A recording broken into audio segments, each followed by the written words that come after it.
we are learning from the words how we can serve God. എങ്ങനെ നമുക്ക് ദൈവത്തെ സേവിക്കാം എന്നതിനെ അടിസ്ഥാനപ്പെടുത്തി ദൈവവചനത്തിൽ നാം ചിന്തിക്കുകയായിരുന്നു.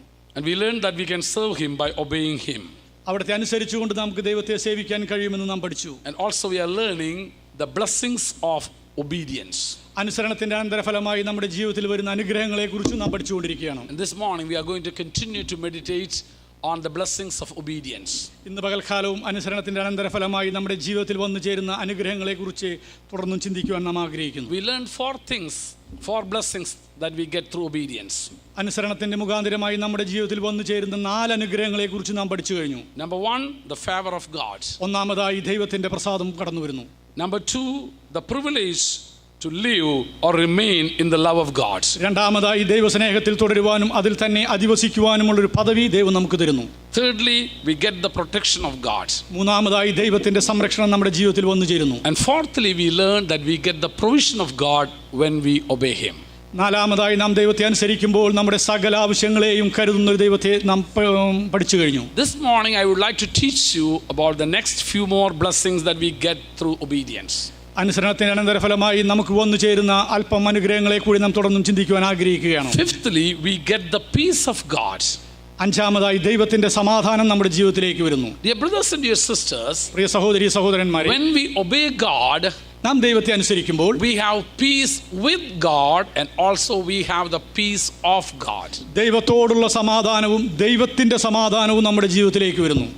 When we disobeyed God, നാം ദൈവത്തോട് അനുസരണക്കേട് കാണിക്കുമ്പോൾ, or when we live in rebellion, അല്ല മറ്റൊരർത്ഥത്തിൽ പറയുകയാണെങ്കിൽ നാം മത്സരത്തിന്റെ ജീവിതത്തിലായിരിക്കുമ്പോൾ, we don't have peace with God. നമുക്ക് ഒരിക്കലും ദൈവത്തോട് സമാധാനം ഉണ്ടായിരിക്കുകയില്ല. We are in enmity with God. നാം ദൈവത്തോട് ശത്രുത്വമുള്ളവരായിത്തീരുന്നു. We are always under the wrath of God. നാം എപ്പോഴും ദൈവകോപത്തിന് അധീനരായിത്തീരുന്നു. But when we heard the call of God and obeyed the call of God in our life, പക്ഷേ നമ്മുടെ ജീവിതത്തിൽ ദൈവത്തിന്റെ വിളിയെയും ദൈവത്തിന്റെ സ്വരത്തെയും തിരിച്ചറിഞ്ഞ് നാം അനുസരിക്കുമ്പോൾ, the first thing what happened is we had the peace with God. ആദ്യമായി നമ്മുടെ ജീവിതത്തിൽ വന്നു ചേരുന്ന അനുഭവം എന്ന് പറയുന്നത് ദൈവത്തിന്റെ സമാധാനം വന്നു ചേരുന്നു. We have peace with God. നമുക്ക് ദൈവത്തോട് സമാധാനം ഉണ്ടാകുന്നു. In Romans chapter 5 verse 1 we read, റോമർക്ക് എഴുതിയ ലേഖനം 5-ാം അധ്യായത്തിന്റെ 1-ാമത്തെ വാക്യത്തിൽ, when we obeyed the call of God and entered into the grace of God, നാം ദൈവത്തിനെ അനുസരിച്ച് ദൈവത്തിന്റെ കൃപയിലേക്ക് പ്രവേശിക്കുമ്പോൾ, we have peace with God. നമുക്ക് ദൈവത്തോട് സമാധാനമുണ്ട്. We are no more enemies in God's eyes. നാം തുടർന്നും ദൈവദൃഷ്ടിയിൽ ദൈവത്തോട് ശത്രുത്വമുള്ളവരായി തീരുന്നില്ല. We are not in enmity with God. നമുക്ക് ഇനി ഒരിക്കലും ദൈവത്തോട് ശത്രുത്വം We ഉണ്ടാകുന്നില്ല. have a reconciliation with God and because of that we have peace with God. ദൈവത്തോട് സമാധാനം വന്നു ചേർന്നതുകൊണ്ട് നമുക്ക് ദൈവത്തോട് ഒരു നിരപ്പുണ്ട്. Those who have the peace with God, they have the peace of God. ദൈവത്തോട് സമാധാനമുള്ള എല്ലാ വ്യക്തി ജീവിതങ്ങൾക്കും ദൈവത്തിന്റെ സമാധാനം ഉണ്ടായിരിക്കും. That are two different things. ഇത് രണ്ടും വ്യത്യസ്തമായ സംഭവങ്ങളാണ്. Peace with God and to have the peace of God are two different things. ദൈവത്തോട് സമാധാനമുണ്ട് എന്നുള്ളതും ദൈവത്തിന്റെ സമാധാനം നമ്മുടെ ജീവിതത്തിലേക്ക് കടന്നു വരിക എന്നുള്ളതും രണ്ടും വ്യത്യസ്തമാണ്. In the Gospel of John chapter 14 verse 27, Jesus said to his disciples, യോഹന്നാന്റെ സുവിശേഷം 14-ാം അധ്യായത്തിന്റെ 27-ാമത്തെ തിരുവചനത്തിൽ യേശു ശിഷ്യന്മാരോട് ഇങ്ങനെയാണ് പറഞ്ഞത്. Who are these disciples? ആരായിരുന്നു ഈ ശിഷ്യന്മാർ? Those who have heard the call of God and obeyed the call of God and walking with Jesus. യേശുവിന്റെ ശബ്ദം കേട്ട് യേശുവിന്റെ വചനത്തിന് മുമ്പാകെ തങ്ങളെ തന്നെ അനുസരിച്ച് ജീവിതം നയിച്ചവരായിരുന്നു അവർ. They responded with obedience. അനുസരണം കൊണ്ട് മറുപടി പറഞ്ഞവരായിരുന്നു അവർ. Many of us respond with disobedience. നാം പലപ്പോഴും അനുസരിക്കുന്നത് അനുസരണക്കേട് കാണിച്ചുകൊണ്ടാണ്. With rebellious spirit. നമ്മുടെ മത്സരികമായ ആത്മാവിനാൽ. But the disciples obeyed or responded with the spirit of obedience. പക്ഷേ ശിഷ്യന്മാർ അനുസരണത്തിന്റെ ആത്മാവിനാൽ യേശു അവരോട് എന്തു പറഞ്ഞുവോ അതിനെ അനുസരിച്ചു. Now it is time that Jesus is ready to go to heaven after his mission. തന്റെ ദൗത്യം പൂർത്തിയാക്കി സ്വർഗ്ഗത്തിലേക്ക് പോകുവാനായി യേശു തയ്യാറെടുക്കുന്നു. So he is having a personal talk with the disciples. ഈ സന്ദർഭത്തിൽ യേശു തന്റെ ശിഷ്യന്മാരുമായി ഒരു വ്യക്തിഗതമായ സംഭാഷണത്തിൽ ഏർപ്പെടുകയാണ്. It's a very very very close conversation with his disciples. തന്റെ ശിഷ്യന്മാരുമായി വളരെ അടുത്തൊരു സംഭാഷണത്തിൽ അദ്ദേഹം ഏർപ്പെടുകയാണ്. This is not the part of the Sermon of the Mount. ഇതൊരിക്കലും ഗിരിപ്രഭാഷണത്തിന്റെ ഒരു ഭാഗമല്ല. This is closely for this is given exclusively to his disciples who followed him and responded the call of Jesus. തന്റെ വിളിയോട് അനുസരണം കൊണ്ട് മറുപടി പറഞ്ഞ, തന്നെ അനുസരിച്ച ശിഷ്ടകാലം തന്നോട് കൂടെ നടന്ന ശിഷ്യന്മാർക്ക് വേണ്ടി മാത്രം നിക്ഷിപ്തമായ ഒരു കൂടിക്കാഴ്ചയായിരുന്നു അത്. In Gospel of John chapter 14 and verse 27, Jesus said like this. യോഹന്നാന്റെ സുവിശേഷം 14 അധ്യായത്തിന്റെ 27 വാക്യത്തിൽ യേശു ഇങ്ങനെയാണ് പറഞ്ഞത്, I leave my peace to you, or I give my peace unto you. എന്റെ സമാധാനം ഞാൻ നിങ്ങൾക്ക് തന്നേച്ചു പോകുന്നു. So the disciples are receiving the peace of God. ശിഷ്യന്മാർ ദൈവത്തിന്റെ സമാധാനത്തെ സ്വീകരിക്കുന്നു. And in the epistles we read that peace is the peace that passeth all understanding. യേശു പറഞ്ഞ ഈ സമാധാനത്തിന്റെ കുറെ കൂടി വിപുലീകൃതമായ രൂപമാണ് ലേഖനങ്ങളിൽ നാം വായിക്കുന്നത്, സകല ബുദ്ധിയെയും കവിയുന്ന ദൈവത്തിന്റെ സമാധാനം. Apostle Paul calls it is the peace that passeth all understanding. അപ്പോസ്തലനായ പൗലോസ് ഇതിനെ പേരിട്ട് വിളിച്ചത് സകല ബുദ്ധിയെയും കവിയുന്ന ദൈവത്തിന്റെ സമാധാനം എന്നാണ്. When the troubles comes in the lives of the disciples and the apostles, they were not panic. പ്രശ്നങ്ങളും പ്രതിസന്ധികളും ശിഷ്യന്മാരുടെ ജീവിതത്തിൽ കടന്നു വന്നപ്പോൾ അവർ ഒരിക്കലും ആകുലചിത്തരായില്ല. Even when they were in the shipwreck, Paul had great peace of God. എന്തിനധികം കപ്പൽ ഛേദത്തിൽ അകപ്പെട്ടപ്പോൾ പോലും പൗലോസിനെ സകല ബുദ്ധിയെയും കവിയുന്ന സമാധാനം ഉണ്ടായിരുന്നു. When Daniel was thrown into the lion's den, there was a peace of God in him. സിംഹക്കുഴിയിൽ എറിയപ്പെട്ട അവസ്ഥയിലും ദാനിയേലിനെ സകല ബുദ്ധിയെയും കവിയുന്ന സമാധാനം ഉണ്ടായിരുന്നു. When Shadrach, Meshach and Abednego was thrown into the burning fire, there was a peace in them. ശദ്രക്കിനെയും മേശക്കിനെയും അബേദ്നെഗോവിനെയും തീച്ചൂളയിലേക്ക് വലിച്ചെറിഞ്ഞപ്പോഴും അവരുടെ ഹൃദയത്തിലും ഈ സമാധാനം അലതല്ലിയിരുന്നു. Dear brothers and dear sisters, പ്രിയ സഹോദരീ സഹോദരന്മാരെ, that peace is called the peace of God. ഈ സമാധാനത്തെയാണ് ദൈവത്തിന്റെ സമാധാനം എന്ന് പറയുന്നത്. The world could not comprehend that peace. ഈ സമാധാനത്തെ ലോകത്തിന് ഒരിക്കലും മനസ്സിലാക്കുവാൻ കഴിയില്ല. That's what Apostle Paul said, the peace that passeth all understanding. അതുകൊണ്ടാണ് അപ്പോസ്തലനായ പൗലോസ് ഇങ്ങനെ പറഞ്ഞത്, ഈ സമാധാനം സകല ബുദ്ധിയെയും കവിയുന്ന സമാധാനമാകുന്നു. When you obey God, you get the peace of God. അതുകൊണ്ട് പ്രിയപ്പെട്ടവരെ, നിങ്ങൾ ദൈവത്തെ അനുസരിക്കുമ്പോൾ നിങ്ങൾക്ക് വരുന്നത് ദൈവത്തിന്റെ ഈ സമാധാനമാകുന്നു. Whatever may be the trials and the problems around you, you are so still and calmed. നിങ്ങളുടെ ചുറ്റുപാടും എത്ര പ്രതിസന്ധികളും കഷ്ടപ്പാടുകളും ബുദ്ധിമുട്ടുകളും അലയടിച്ചാലും നിങ്ങൾ അതിന്റെ മധ്യേ വളരെ സമാധാനചിത്തരായിരിക്കും. The best example of the peace of God is the sleeping Peter in the prison. ഈ സകല ബുദ്ധിയെയും കവിയുന്ന ദൈവത്തിന്റെ സമാധാനത്തിന്റെ ഉത്തമ ഉദാഹരണം എന്ന് പറയുന്നത് സമാധാനത്തോടെ തടവറയിൽ കിടന്നുറങ്ങുന്ന പത്രോസാകുന്നു. You know, the Peter is sleeping in the prison knowing that he is going to be beheaded after the Passover. പെസഹ കഴിഞ്ഞാൽ തന്റെ തല ഛേദിക്കപ്പെടുമെന്ന് നല്ല ബോധ്യമുണ്ടായിട്ടും അന്ന് രാത്രി ഉറങ്ങാൻ കഴിയുന്നെങ്കിൽ he has the peace of God in him. തന്നിൽ ദൈവത്തിന്റെ സമാധാനം ഉണ്ടായിരുന്നു. Even in the midst of all the troubles, സകല പ്രശ്നങ്ങളുടെയും മധ്യത്തിലും, all the persecutions, സകല ഉപദ്രവങ്ങളുടെയും മധ്യത്തിലും he is sleeping very well. പത്രോസ് സമാധാനത്തോടെ കിടന്നുറങ്ങി. Another example of the peace of God is the life of Paul and Silas. പൗലോസിന്റെയും ശീലാസിന്റെയും ജീവിതത്തിലാണ് മറ്റൊരു ഉത്തമ ദൃഷ്ടാന്തമായി They have നിലകൊള്ളുന്നത്. been tortured all the day and there is wounds over their body. മുഴു ദിവസവും മൃഗീയമായ പീഡനത്തിന് ശേഷം തങ്ങളുടെ ശരീരത്തിൽ മുറിവുകൾ ഉണ്ടായിരുന്നിട്ടും, Hands and legs are in chain. അവരുടെ കാലുകളും കൈകളും ആമത്തിൽ അകപ്പെട്ടിട്ടും, They cannot even scratch their body because their hands are in chain. എന്തിനധികം ഒന്ന് ചൊറിയുവാൻ പോലും കഴിയാത്തവണ്ണം അവരുടെ കൈകൾ ബന്ധിക്കപ്പെട്ട അവസ്ഥയിലായിരുന്നു. But when the midnight came, പക്ഷെ അർദ്ധരാത്രിയിൽ they are praising God. അവർ ദൈവത്തെ Who സ്തുതിച്ചുകൊണ്ടിരുന്നു. can praise God in the midst of problems? ഇത്തരം പ്രശ്നങ്ങളുടെ മധ്യത്തിൽ ആർക്ക് ദൈവത്തെ സ്തുതിക്കുവാൻ കഴിയും? Only those who have the peace of God. ദൈവത്തിന്റെ സമാധാനമുള്ളവർക്ക് മാത്രമേ ഇത്തരം പ്രതിസന്ധിയുടെ മധ്യത്തിലും ദൈവത്തെ സ്തുതിക്കുവാൻ And the കഴിയുള്ളൂ. world cannot understand why this person is smiling and praising God in the midst of all this commotion. ഇത്തരം ദൈവത്തിന്റെ സമാധാനമുള്ളവർ ചിരിക്കുകയും സന്തോഷിക്കുകയും ഇത്തരം പ്രതിസന്ധികളുടെ മധ്യത്തിലും അവർ ദൈവത്തെ സ്തുതിക്കുകയും ചെയ്യുന്നത് ലോകത്തിന് ഒരിക്കലും മനസ്സിലാവുകയില്ല. We face a lot of problems in our life. നമ്മുടെ ദൈനംദിന ജീവിതത്തിൽ നാം അനേകം പ്രതിസന്ധികൾ We അഭിമുഖീകരിക്കുന്നവരാണ്. hear so many things every day. ഓരോ ദിവസവും അനേകം കാര്യങ്ങളെ കുറിച്ച് നാം കേൾക്കുന്നവരാണ്. But that doesn't bother us. പക്ഷെ അതൊന്നും നമ്മളെ ആകുലചിത്തരാക്കുന്നില്ല. You know why? എന്തുകൊണ്ടാണെന്നറിയാമോ? We have the peace of God. നമുക്ക് ദൈവത്തിന്റെ സമാധാനമുണ്ട്. Oh, that's the blessing of obedience. അനുസരണത്തിന്റെ അനന്തരഫലമായി നമ്മുടെ ജീവിതത്തിലേക്ക് വന്ന ഒരു അനുഗ്രഹമാകുന്നു അത്. The moment you say yes to the Lord will impart His peace into your life. നിങ്ങളുടെ ജീവിതയാത്രയിൽ നിങ്ങൾ കർത്താവിനോട് അതെ എന്ന് പറഞ്ഞ മാത്രയിൽ ദൈവം നിങ്ങളുടെ ജീവിതത്തിലേക്ക് ചൊരിഞ്ഞ അനുഗ്രഹമാകുന്നു അത്. Blessed be the name of Jesus. ദൈവനാമം The വാഴ്ത്തപ്പെടുമാറാകട്ടെ. sixth blessing of obedience is അനുഗ്രഹത്തിന്റെ അനന്തരഫലമായി ജീവിതത്തിൽ വരുന്ന ആറാമത്തെ അനുഗ്രഹം joy of the Lord. കർത്താവിങ്കലെ സന്തോഷമാകുന്നു. Blessed be the name of Jesus. ദൈവനാമം വാഴ്ത്തപ്പെടുമാറാകട്ടെ. You know, now you have the peace. ഇപ്പോൾ നിങ്ങൾക്ക് സമാധാനമുണ്ട്. And now God says, no, I'm going to give you joy also. ദൈവം പറയുകയാണ്, സമാധാനം കൊണ്ട് ഞാൻ നിർത്തുന്നില്ല, നിങ്ങൾക്ക് സന്തോഷം കൂടെ ഞാൻ പകർന്നു When തരികയാണ്. you obey God, നിങ്ങൾ ദൈവത്തെ അനുസരിക്കുമ്പോൾ there is a joy in obedience. ആ അനുസരണത്തിൽ സന്തോഷം കൂടി അടക്കം I don't ചെയ്തിട്ടുണ്ട്. know about you, നിങ്ങളെ കുറിച്ച് എനിക്കറിയില്ല. but I'm sure that when I obey something what the Lord has told me, the way even in that process of obedience, there is a great joy that fills my heart. നിങ്ങളെ കുറിച്ച് എനിക്കറിയില്ല. ദൈവം എന്നോട് എന്തെങ്കിലും കാര്യങ്ങൾ പറഞ്ഞിട്ടുണ്ടെങ്കിൽ അത് ഞാൻ അനുസരണം കൊണ്ട് അതിന് മറുപടി പറയുമ്പോൾ അതോടുകൂടി ദൈവത്തിന്റെ സന്തോഷവും എന്നിലേക്ക് പകർന്നു There is വരുന്നു. a joy in obedience. അനുസരണത്തിൽ ഒരു സന്തോഷം കൂടി അടങ്ങിയിട്ടുണ്ട്. Every time you obey God, your face will shine with joy. നിങ്ങൾ എപ്പോഴൊക്കെ ദൈവത്തെ അനുസരിക്കുന്നു അപ്പോഴൊക്കെ നിങ്ങളുടെ മുഖം സന്തോഷം കൊണ്ട് വികസ്വരമായി തീരും. In the Gospel of John chapter 15 verse 11, Jesus says, യോഹന്നാന്റെ സുവിശേഷം 15-ാം അധ്യായത്തിന്റെ 11-ാമത്തെ വാക്യത്തിൽ യേശു ഇങ്ങനെയാണ് പറഞ്ഞത്, I want your joy should be complete. നിങ്ങളുടെ സന്തോഷം പൂർണ്ണമാകേണ്ടതിന് തന്നെ.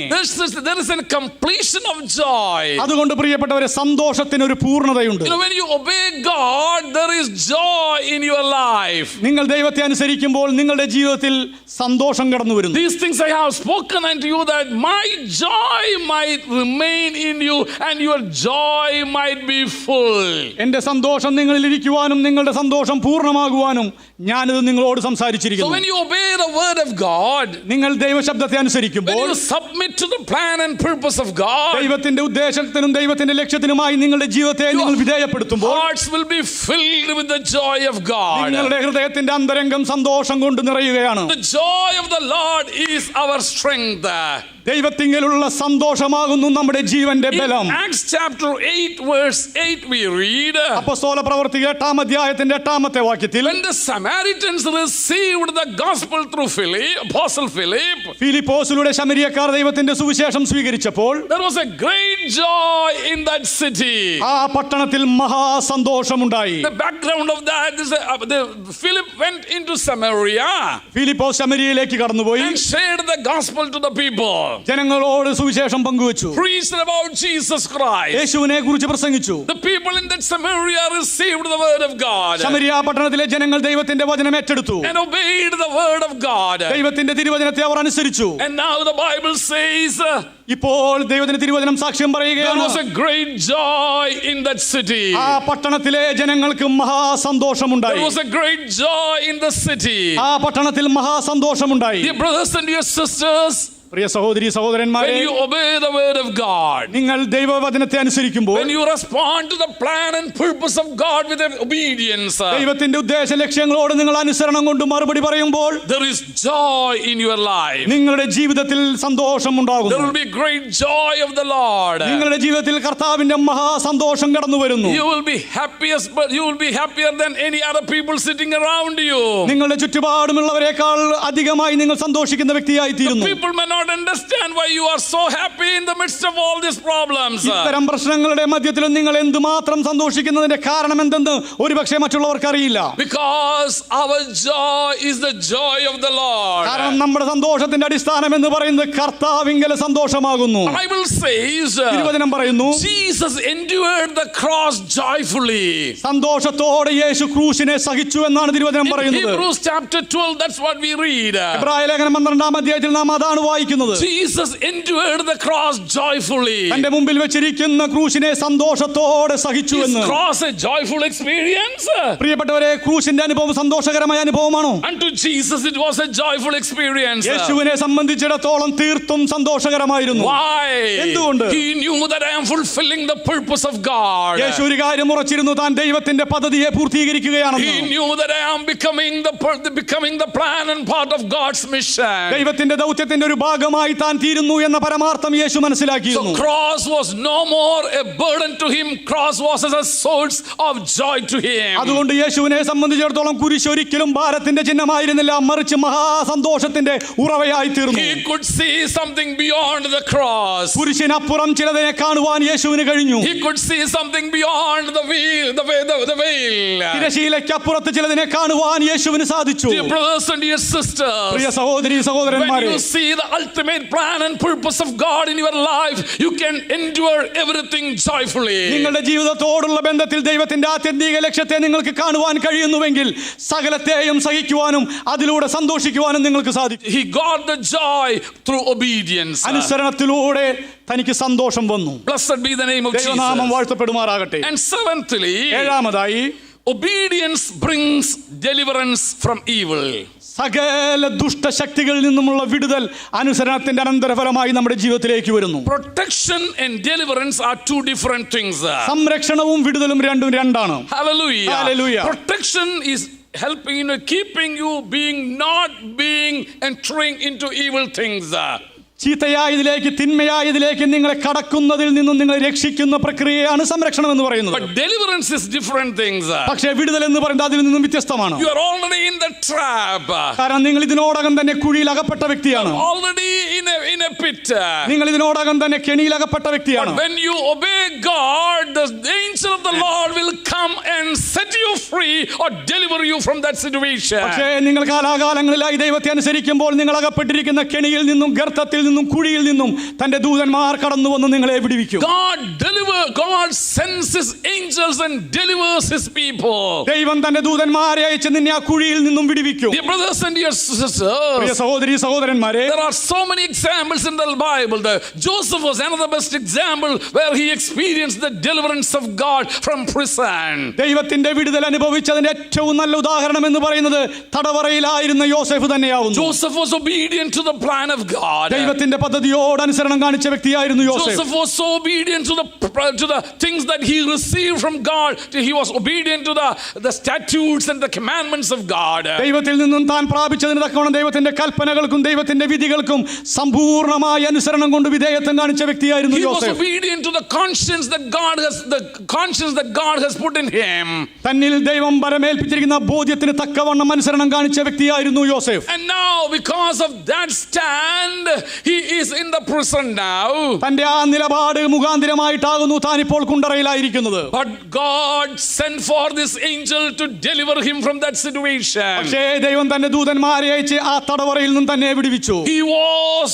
He was obedient to the convictions that God gave to him. ദൈവം തനിക്ക് കൊടുത്ത ബോധ്യത്തോട് സമ്പൂർണ്ണമായ അനുസരണം കാണിച്ച വ്യക്തിയായിരുന്നു. When you are obedient to the voice of God, നിങ്ങൾ ദൈവശബ്ദത്തോട് അനുസരണം കാണിക്കുമ്പോൾ, when you are obedient to the plan of God, ദൈവ പദ്ധതിയോട് നിങ്ങൾ അനുസരണം കാണിക്കുമ്പോൾ, when you are obedient to the convictions that God has placed in your heart, ദൈവം നിങ്ങളുടെ ഹൃദയത്തിൽ കാലാകാലങ്ങളിൽ തന്ന ബോധ്യങ്ങളോട് നിങ്ങൾ അനുസരണം കാണിക്കുമ്പോൾ, even if the enemy may put you in prison, ഒരുപക്ഷേ ശത്രു നിങ്ങളെ കുണ്ടറയിൽ അകപ്പെടുത്തിയേക്കാം, even if the enemy may trap you and entangle you and bewitch you, ഒരുപക്ഷേ ശത്രു നിങ്ങളെ ചതിച്ചേക്കാം, വഞ്ചിച്ചേക്കാം, കെണിയിൽ അകപ്പെടുത്തിയേക്കാം, God will never allow you to be over there forever and ever.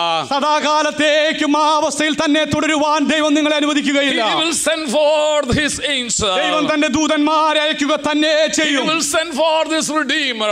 അവൻ അയച്ചു വന്ന് നിന്നെ വീണ്ടെടുക്കും. He will send forth his redeemer to set you free. അവൻ തന്റെ വീണ്ടെടുപ്പുകാരനെ അയച്ച് നിന്നെ വിടുവിക്കും. Bible says തിരുവചനം പറയുന്നു, the deliverer will come from Zion to deliver you. സിയോനിൽ നിന്നും വീണ്ടെടുപ്പുകാരൻ വന്ന് നിന്നെ വിടുവിക്കുമെന്ന്. Hallelujah. Hallelujah. Dear brothers and dear sisters. പ്രിയ സഹോദരീ സഹോദരന്മാരെ, That's why I believe, that's why Job said, I know my Redeemer liveth and he will deliver me. അതുകൊണ്ടാണ് ഒരിക്കൽ യോബ് ഇങ്ങനെ പറഞ്ഞത്, ഞാൻ ഒരു കാര്യം അറിയുന്നു, എന്റെ വീണ്ടെടുപ്പുകാരൻ ജീവിക്കുന്നുവെന്നും അവൻ ഒരു നാൾ എന്നെ വിടുവിക്കുമെന്നും. Blessed be the name of Jesus. ദൈവനാമം വാഴ്ത്തപ്പെടുമാറാകട്ടെ. Shadrach, Meshach and Abednego knew the deliverer liveth and he is going to deliver them. Shadrach, Meshach, Abednego എന്ന എബ്രായകാലന്മാർ ഈ പരമാർത്ഥം തിരിച്ചറിഞ്ഞിരുന്നു. തങ്ങളുടെ വീണ്ടെടുപ്പുകാരൻ ജീവിച്ചിരിക്കുന്നുവെന്നും അവൻ ഞങ്ങളെ വീണ്ടെടുക്കുമെന്നും. Daniel knew their deliverer, their God is living and deliver him from the mouth of the lions. വീണ്ടെടുപ്പുകാരനായ വിടുതലിന്റെ നാഥനായ ദൈവം ജീവിച്ചിരിക്കുന്നുവെന്ന് Daniel തിരിച്ചറിഞ്ഞു. അതുകൊണ്ടാണ് സിംഹക്കുഴിയിലും ഭയം കൂടാതെ ദാനിയേൽ കഴിഞ്ഞത്. Deliverance is another blessing of the Lord. അതുകൊണ്ട് പ്രിയപ്പെട്ടവരെ, വിടുതൽ എന്ന് പറയുന്നത് ദൈവത്തിന്റെ മറ്റൊരു അനുഗ്രഹമാകുന്നു. But only to those who obey him. അനുസരിക്കുന്ന വ്യക്തി ജീവിതങ്ങൾക്ക് മാത്രം അവകാശപ്പെട്ടതാകുന്നു അത്. Only to those who obey him. അനുസരിക്കുന്നവർക്ക് മാത്രം അവകാശപ്പെട്ടത്. Sometimes people will come and ask me like this. ചിലപ്പോഴൊക്കെ ചിലർ കടന്നു വന്നതിനോട് ഇങ്ങനെ ചോദിക്കാറുണ്ട്, Pastor, I am coming over here for the last 14 Fridays for the Friday service. 14 ദിവസമായി ഞാൻ ഉപവാസ പ്രാർത്ഥനയ്ക്ക് ഹാജരാകുന്ന വ്യക്തിയാണ്. But nothing happens in my life. പക്ഷെ എന്റെ ജീവിതത്തിൽ പറയത്തക്കതായി ഒന്നും സംഭവിക്കുന്നില്ല. The problem is just comes but never obeys the word of God. അവരുടെ പ്രശ്നം എന്ന് പറയുന്നത് അവർ കേവലം കടന്നു വന്ന് സന്നിഹിതരാകുന്നു മാത്രമേ ഉള്ളൂ, അവർ അനുസരിക്കുന്നില്ല. They hear the word, അവർ വചനം കേൾക്കുന്നു, but they don't do it. പക്ഷേ അത് പ്രവർത്തിയിൽ Unless and until you obey the word, you will not be delivered or you won't get the blessings of deliverance. നിങ്ങൾ ദൈവവചനം കേട്ടത് അനുസരിക്കാത്തിടത്തോളം കാലം ആ വചനം നിങ്ങൾക്ക് അനുഗ്രഹമായി തീരുന്നില്ല, നിങ്ങൾക്ക് വിടുതലിന്റെ സന്തോഷം അനുഭവിക്കുവാൻ കഴിയുന്നില്ല. I will share one more thing, one more blessing this morning. ഇന്ന് പകൽക്കാലം നിങ്ങൾക്ക് അനുസരണത്തിന്റെ മുഖാന്തരമായി വന്നു ചേരുന്ന ഒരു അനുഗ്രഹത്തെ കൂടി പറയുവാൻ ഞാൻ ആഗ്രഹിക്കുന്നു. Companionship or his presence.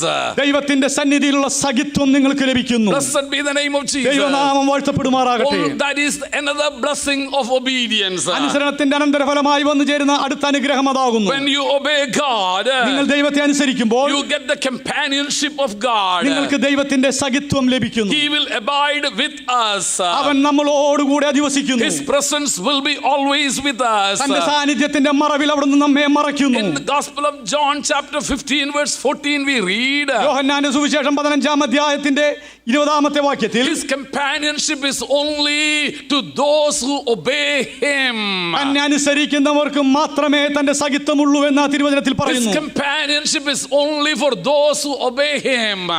തന്നെ അനുസരിക്കുന്നവർക്ക് മാത്രമേ ദൈവത്തിന്റെ സഖിത്വമുള്ളൂ എന്നാണ് ആ തിരുവചനം പറയുന്നത്. He will abide only with those people who will obey him. തന്നെ അനുസരിക്കുന്ന വ്യക്തി ജീവിതങ്ങളിൽ മാത്രമേ ദൈവത്തിന്റെ സാന്നിധ്യം അധിവസിക്കുന്നുള്ളൂ. He will let only those people who obey him to stay with him. തന്നോടുകൂടെ നിൽക്കുവാൻ ദൈവം അനുവദിക്കുന്നത് തന്നെ അനുസരിക്കുന്ന വ്യക്തി ജീവിതങ്ങൾക്ക് മാത്രമാണ്. Dear brothers and dear sisters, പ്രിയ സഹോദരി സഹോദരന്മാരെ, his companionship is greater than any companionship in this world. അവന്റെ സഹിത്വമാണ് നമ്മുടെ ജീവിതത്തിൽ മറ്റ് ഏത് സഹിത്വത്തെക്കാൾ ശ്രേഷ്ഠകരമായത്.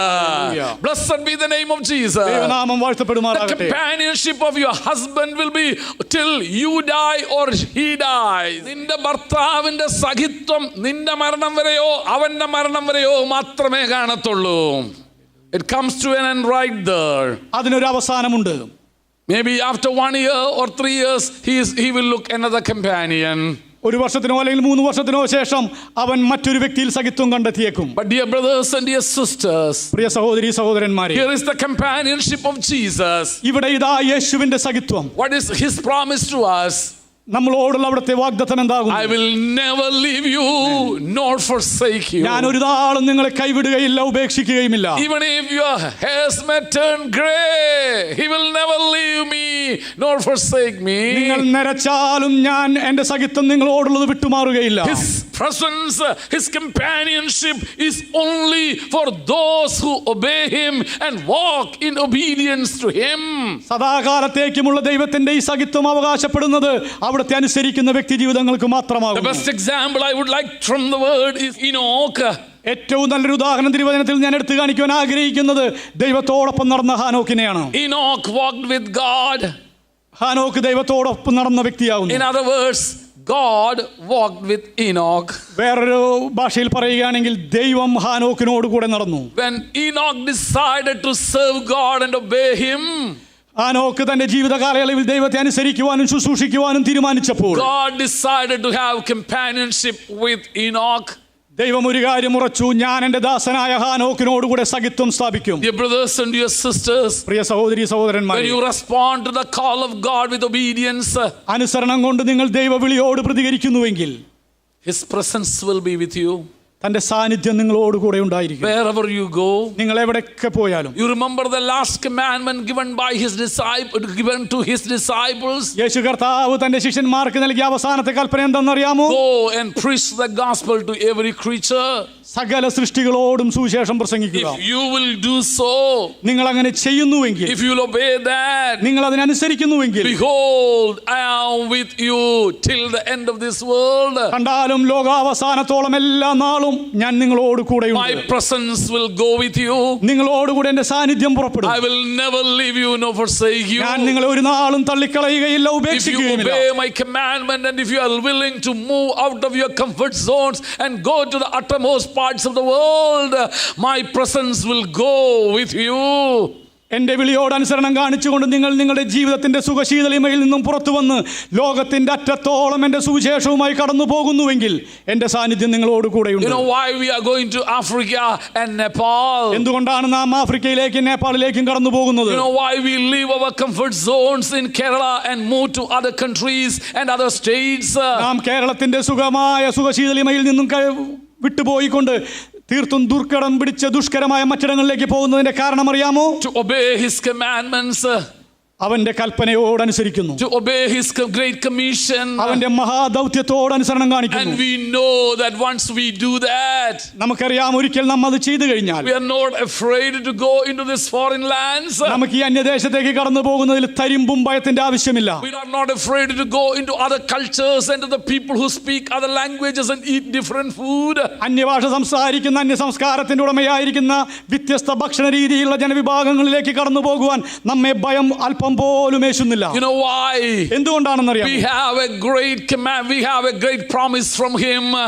ദൈവത്തിൽ നിന്നും നമുക്ക് ഉദാത്തമായ ഒരു വാഗ്ദത്തമുണ്ട്. If you will obey me, നീ എന്നെ അനുസരിക്കുന്നുവെങ്കിൽ my companionship will be with you. വിട്ടുമാറാത്ത എന്റെ സഖിത്വം എല്ലാ കാലവും നിന്നോട് കൂടെ I ഉണ്ടായിരിക്കും. will be with you. ഞാൻ നിന്നോട് കൂടെ ഉണ്ടായിരിക്കും.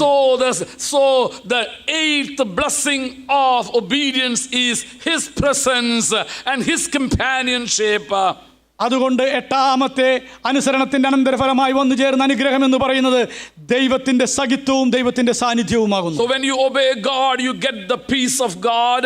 നിങ്ങൾ ദൈവത്തെ അനുസരിക്കുമ്പോൾ ദൈവത്തിന്റെ സമാധാനം ലഭിക്കുന്നു. You have the peace with God. നിങ്ങൾക്ക് ദൈവത്തോട് സമാധാനമുള്ള അവസ്ഥയിൽ വന്നു You ചേരുന്നു. get the joy of the Lord. ദൈവത്തിന്റെ സന്തോഷം ജീവിതത്തിലേക്ക് വരുന്നു. You are delivered from every evil that comes against you. നിങ്ങൾക്കെതിരായി വരുന്ന സകല ദുഷ്ടന്റെ പോരുകളിൽ നിന്നും നിങ്ങൾ വിടുവിക്കപ്പെടുന്നു. And his presence and companionship will be with you forever and ever. സദാകാലത്തേക്കും നിങ്ങളുടെ ആയുസ്സിന്റെ അന്ത്യം വരെ ദൈവത്തിന്റെ സഖിത്വവും വിട്ടുമാറാത്ത സാന്നിധ്യവും കൂടെ ഉണ്ടായിരിക്കും. So let's obey him. അതുകൊണ്ട് പ്രിയപ്പെട്ടവരെ, നമുക്ക് അവനെ അനുസരിക്കാം. Why do you tarry to obey the commandments of Jesus Christ? എന്തുകൊണ്ടാണ് നിങ്ങൾ ഇനിയും ദൈവത്തിന്റെ കൽപ്പനകൾ അനുസരിക്കുന്നതിൽ അമാന്തം കാണിക്കുന്നത്? Why are you hesitant to obey the call of God? ദൈവ വിളിക്ക് മുമ്പാകെ നിങ്ങൾ ഇനിയും എന്തേ വിമുഖത പ്രകടിപ്പിക്കുന്നു? Can you say, yes Lord, I am willing to obey you? പൂർണ്ണ ഹൃദയത്തോടെ നിങ്ങൾക്ക് പറയാമോ, കർത്താവേ, ഞാൻ അങ്ങയെ അനുസരിക്കുന്നു. I'm not afraid of anything. ഞാൻ ഒന്നിനെ കുറിച്ചും ഭയപ്പെടുന്നില്ല. I don't care whether people will leave me or forsake me. ജനം എന്നെ വിടുമോ തള്ളിക്കളയുമോ ഇതിനെ കുറിച്ചൊന്നും ഞാൻ ഭാരപ്പെടുന്നില്ല. I'm ready to obey you. കർത്താവേ, ഞാൻ അങ്ങയെ അനുസരിക്കുവാൻ തയ്യാറായിരിക്കുന്നു. Shall we stand in our feet with this decision? ഈ ഒരു തീരുമാനത്തോടെ, ഈ ഒരു ഉറച്ചബോധ്യത്തോടെ നമുക്ക് ദൈവസന്നിധിയിൽ എഴുന്നേറ്റ് നിൽക്കാമോ? Lord, I want to follow you. കർത്താവേ, ഞാൻ അങ്ങയെ അനുഗമിക്കുവാൻ തയ്യാറായിരിക്കുന്നു. I will go wherever you send me. കർത്താവേ, അങ്ങ് എന്നെ എവിടെ അയക്കുന്നുവോ അവിടേക്ക് ഞാൻ കടന്നു പോകും. I will do whatever you ask me to do. കർത്താവേ, എന്നോട് എന്ത് ചെയ്യുവാൻ അങ്ങ് കൽപ്പിക്കുന്നുവോ അത് ഞാൻ ചെയ്യും. And I surrender myself to your will and your plan. കർത്താവേ, അങ്ങയുടെ ഉദ്ദേശത്തിനും അങ്ങയുടെ പദ്ധതിക്കുമായി എൻ്റെ ജീവിതത്തെ ഞാൻ താഴ്ത്തി ബരമേൽപ്പിക്കുന്നു.